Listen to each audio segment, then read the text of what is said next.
Pronto?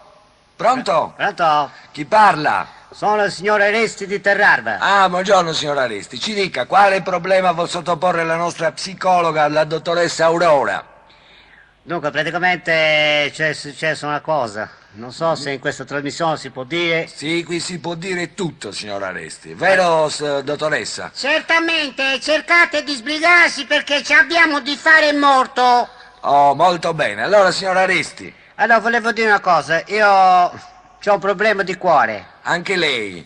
Sì, diciamo che c'è stato una specie di tradimento in famiglia. In che senso, signor Aresti? E non so, quando lei si trova la moglie incinta e non sa perché. Ecco, ma vada al dettaglio un pochettino.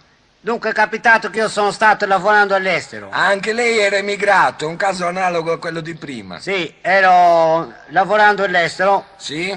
lavoravo in Francia. E allora? E allora è capitato che io, come si fa sempre, si scrive alla moglie, si manda, non so, i saluti, si manda la fotografia, si manda la... Certo, qualsiasi cosa, i Insomma- pensieri d'amore, le riflessioni sugli umori, gli stati d'animo, certo, uno sfogo in un certo senso, lo no? sfogo non fa mandarlo in lettera. Eh. E allora diciamo che gli mandavo tutto il mio affetto, lettera a lettera. Ho capito, e allora?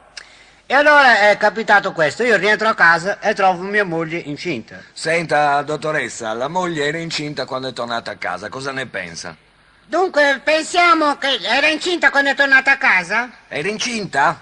Certamente. Ecco, e allora? Allora vuol dire che era incinta? Allora, vai avanti col discorso. Allora, come stavo dicendo, sono tornato a casa e me la sono trovata piena, praticamente pringia.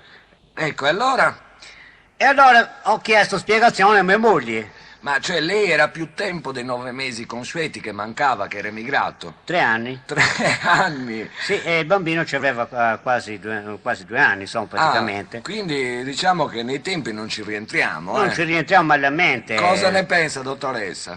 Secondo me ne penso che sto pensando. Ho capito, vada avanti allora, signor... Allora, stavo dicendo che gli ho chiesto a mia moglie, come mai questa cosa che È sua moglie? E lei praticamente ha detto che siccome le avevo mandato una fotografia, Sì? lei dice che ha preso questa fotografia, l'ha baciata e dice che così è rimasta incinta. Ecco, noi giriamo subito il quesito alla nostra dottoressa. È possibile che baciando una fotografia si rimanga incinta? Praticamente diciamo che è possibilissimo, perché no? È possibilissimo, si può restare incinto baciando anche una fotografia, un manifesto o qualsiasi cosa. Ah, ecco, quindi dovrebbe sollevarla un pochettino, signor Aresti, questa confidenza della dottoressa. Sì, però diciamo una cosa, che la fotografia che io le ho mandato Sì? era una fotografia a mezzo busto.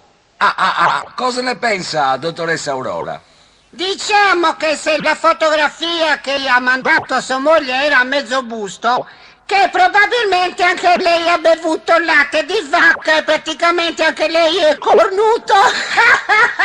Ecco, no, dottoressa, Cornuto, disgraziato. dottoressa, Cornuto. ecco, sfumiamo Oh, qua. cagao, cornuto. Speriamo di aver soddisfatto anche questo secondo scopo.